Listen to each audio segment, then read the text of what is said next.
మహిళా ఎస్ఐపై దురుసు ప్రవర్తనకు సంబంధించి మరిన్ని వివరాలు, అసలు ఏం జరుగుతుంది? ఒక మహిళా కానిస్టేబుల్ చుట్టూ వైసీపీ కార్యకర్తలు చుట్టుముట్టి చేతులతో తోస్తున్నట్టుగా కనిపిస్తుంది. అక్కడ ఏంటి దానికి సంబంధించిన వివరాలు?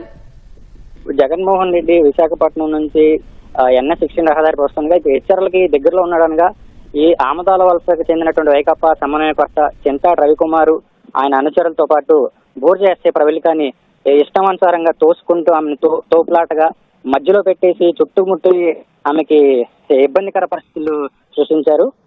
ఈ నేపథ్యంలో దీని మీద చర్యలు తీసుకునేందుకు కూడా పోలీసు అధికారులు ఇప్పటికే రంగం కూడా సిద్ధం చేస్తున్నారని తెలిసింది.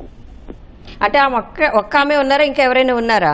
పోలీసులు ఎస్ఐ ఒక్కరే వెళ్ళారా?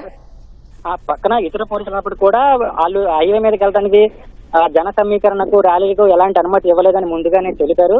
అయినప్పటికీ కూడా ఈ నిబంధనలన్నిటి కూడా వాళ్ళు చోట్లు పొడుస్తూ ఒక్కసారిగా హైవే మీద వెళ్ళడానికి ఆ ప్రయత్నం నిలువరించే ప్రాసెస్ లో ఆమెని ఈ వైకాపా కార్యకర్తలు చింతా రవికుమార్ గారికి చుట్టుముట్టారు. కానీ అందులో వైసీపీ ఇన్ఛార్జి ఆ చింతాడ రవి అనే అతను కావాలని వాంటెడ్ గా పక్కకు తోసినట్టుగా కనిపిస్తుంది. అక్కడ మిగతా వాళ్ళు ఎవరైనా మరి వాళ్ళని అదుపులోకి తీసుకున్నారా? అది ఇప్పుడు ఆల్రెడీ పోలీసులు దాని మీద ప్రత్యేక ఇదేసి బృందాన్ని వేసి కూడా రంగం సిద్ధం చేస్తారు. వాళ్ళని అదుపులో తీసుకునేందుకు కూడా పోలీసులు కూడా ఇప్పుడు పక్కన ఉన్న అధికారులు కూడా వెళ్తున్నట్టుగా తెలిసిందండి.